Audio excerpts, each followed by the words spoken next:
Idina was no longer sitting behind the wheel of the black SUV in front of a red traffic light with very little traffic. The car was gone. Major Hines was gone. Now she stood in some kind of study, gazing around at the massive collection of books stuffing the floor-to-ceiling shelves of every wall, but the one on her right, which was floor-to-ceiling windows covered by sheer curtains.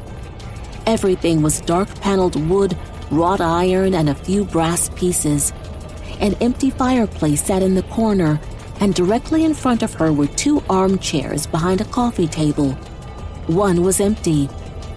The other wasn't. Richard Moorfield sat in the second armchair, dressed in his full uniform, and rifling through something in a 3-ring binder lying in his lap. He didn't notice Idina was right there in the room with him because she wasn't. Not really. She wished she was when another brilliant flash of green lit up the empty fireplace and burst to life within the soft lighting in the study's ceiling.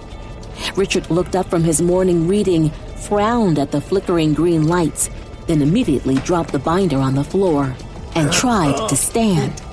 Before he could, he let out a strangled croak and flopped back into the armchair. His eyes rolled back in his head, and the choking sounds continued as the man seized right there in the armchair. Idina thought the click of his boots thumping against the highly polished floor was the worst sound she'd heard in her life, until the dark, deadly laughter of the oak filled the entire room. Then the vision was overwhelmed by nothing but blazing green light and a voice that didn't belong to the oak. "Hurry, warrior. Time runs thin. Go to him." It was Gavina Meerden's voice. Then a blood-curdling scream drowned out everything else. For a moment, Idina wondered if she was the one screaming. As the blazing green light disappeared from her vision, the sound was less like that from a human mouth and more like that from a car. Then she completely returned to herself with a jolt. "Moorfield!" The car horn came from the vehicle behind them, and who knew how long the driver had been waiting for her to go through the green light before laying on his horn like that.